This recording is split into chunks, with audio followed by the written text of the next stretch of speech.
Embarque imediato. Então vamos lá, vamos pegar aqui temas quentes do transportes, tentar pegar questões bem globais para a gente fazer uma discussão bem bacana. A pauta que a gente separou aqui, vamos começar falando da Lei Rider. É assim que fala, Sérgio? Você que tem um pezinho na Espanha, é Lei Então, Rider? rider é rider, né? Em inglês seria a pronúncia correta, mas a gente vê o pessoal pronunciando na Espanha Lei Rider. Lei Rider. Então, esticando bastante esse R, né?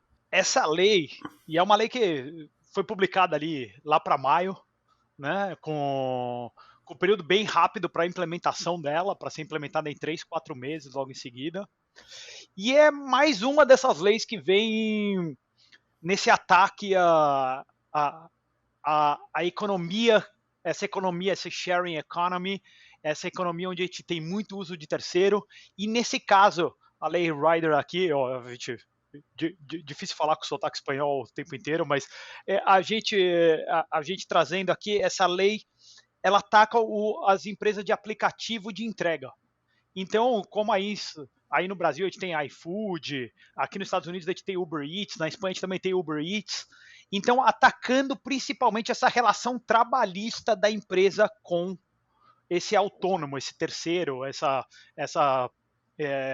esse PJ, né, Adriano? Porque Então, assim, é interessante, porque assim, não é novidade. Aqui no Brasil, direto tem gente querendo propor lei para criar um vínculo empregatício de um negócio que é totalmente disruptivo. A grande jogada dos aplicativos de entrega, seja de motoristas, seja de entregas de alimentos, de encomendas e tal, é justamente que você tem esse modelo disruptivo que não gera vínculo empregatício com a pessoa, para a pessoa ter essa, por exemplo, nessa meio dessa crise aí, quantas pessoas conseguiram uma graninha extra justamente porque faziam um bicozinho aí nos seus horários, seja como Uber, seja como iFood aí fazendo entrega ou até mesmo transportando passageiro, fazendo uma rendazinha.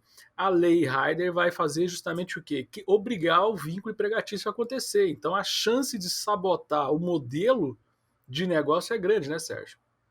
não, e a gente já começa a ver esses efeitos. E acho que, antes de a gente entrar nesses efeitos, acho que isso serve também assim, é um balão de ensaio para a gente ver no Brasil, ou aqui nos Estados Unidos, que também tem essa tentativa de criar esse vínculo mais forte. Aí no Brasil a gente vê essa discussão o tempo inteiro, desde o tempo do Uber e agora com os aplicativos também. Na época dos patinetes lá em São Paulo, também tinha o pessoal que recolhia os patinetes, que eram os autônomos, né, no caso. Então a gente começa a ver os efeitos.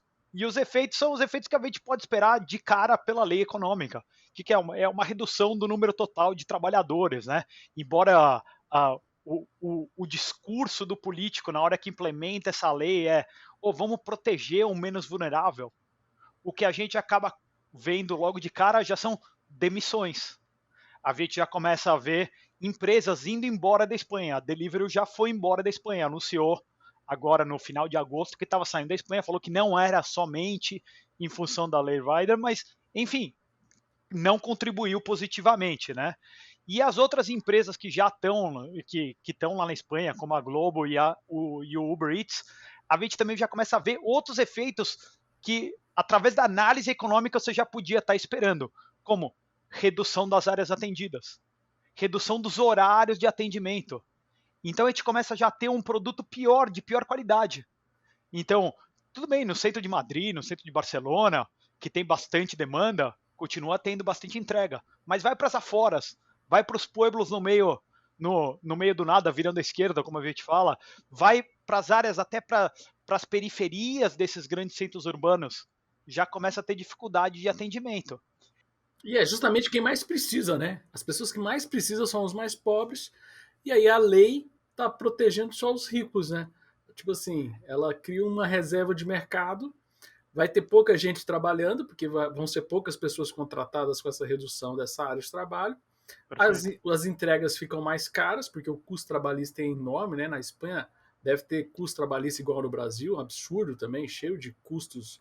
É um dos lugares que a CLT, né, ou a legislação trabalhista deles consegue ser pior do que a brasileira. Cara, sério, fala sério, é pior do que a nossa. Em 2012 eles fizeram uma reformulação, porque só existia um contrato de trabalho lá. E daí eles adicionaram alguns contratos de trabalho adicionais que já foi uma liberdade porque você só tinha um modelo, né? E a gente partidário aqui da ideia que todo contrato de trabalho é único, né? Então a gente deveria ter o mesmo número de pessoas empregadas, a gente deveria ter contratos de trabalho, né? Mas enfim, a gente já vê aí com a Deliveroo, já são 4 mil empregos que se foram. Caramba. No meio de uma 4 mil pandemia, no meio de uma no meio. pandemia. Perfeito, perfeito. E a gente vê, em Genebra teve o mesmo caso. Criaram esse vínculo, acabaram com essa possibilidade de ser autônomo, e o que a gente viu em Genebra acontecendo foi uma redução de 77% dos empregos. Caramba, 77%. Esse é o caso que aconteceu em Genebra, que foi algo municipal ali, não sei direito como funciona na Suíça esse tipo de lei, mas enfim, que afetou a região metropolitana de Genebra, 77% dos empregos saíram. Com a saída dos empregos, saiu menos produto, menos serviço sendo ofertado. Exatamente. Né? Menos horário, menores territórios, maiores preços. Acho que na Espanha ainda não teve o rebate dos preços, mas é só questão de tempo, né, Adriano? O preço vai chegar, a conta chega, porque ninguém vai pagar isso daí. Eu lembro quando eu trabalhava na Câmara dos Deputados, eles queriam projetos, eram 2 tipos de projetos que sempre ficam transitando lá. O projeto para fazer o vínculo empregatício e um projeto para fazer com que o percentual fique maior, definir um percentual mínimo de 50% da corrida ficar para quem está oferecendo o serviço. Né? Então, assim, o que vai acontecer é que a empresa vai, na hora, subir o preço para pagar o custo trabalhista ou o custo a mais que ele vai ter que pagar com a corrida, né? Porque, na verdade, ninguém está sendo explorado, né, Sérgio? Eles ficam com essa conversa que o cara está sendo explorado. Todo mundo sabe ali quanto que o cara ganha na corrida, por corrida, né, bicho? É uma maluquice os caras. É a ideia da inveja mesmo. Não, é a ideia da inveja e o ponto que fala assim, vamos proteger o mais vulnerável, né? Então, de cara, quem são as pessoas que são demitidas logo de cara? É aquela pessoa que está começando naquele emprego, é o cara que é menos produtivo, que a empresa pode pagar menos para ele, né? Porque o cara não tem produtividade, ele está aprendendo a tarefa dele. Então, principalmente no caso da Espanha, um desemprego muito grande entre os jovens. Né? E no caso, muitos iam de bicicleta, né? Eles iam de bicicleta fazer entrega, até era um trabalho que demandava jovens. Então, vamos nos livrar dos jovens que estão aprendendo a trabalhar, vamos dificultar ainda mais para eles conseguirem um emprego.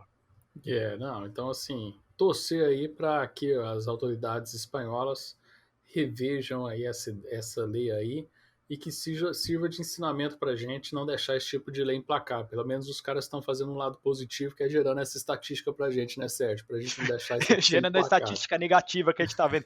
Não, e é engraçado que a gente já começa a ver aí o Uber Eats e o Globo mesmo, os dois já pensando assim, em engenharia legal, para como que eles vão contratar mais pessoas. Então, agora não estou lembrando se foi Uber Eats ou Globo que já falou assim, não, vou contratar via uma empresa terceirizada.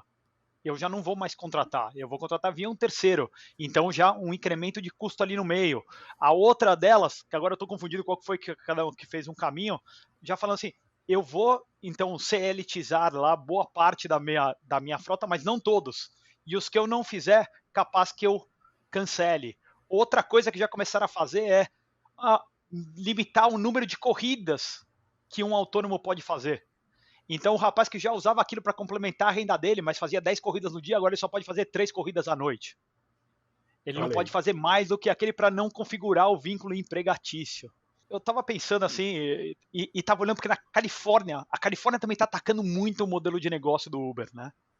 E a gente vê isso acontecendo o tempo inteiro. Até existe uma possibilidade do Uber, que nasceu ali no Bay Area, ali em São Francisco, ir embora da Califórnia, né? Isso aí já. Como é que tá isso aí nos Estados Unidos? Porque é bem independente de cada estado e pelo jeito a Uber tá falando mesmo de ir embora da Califórnia, né?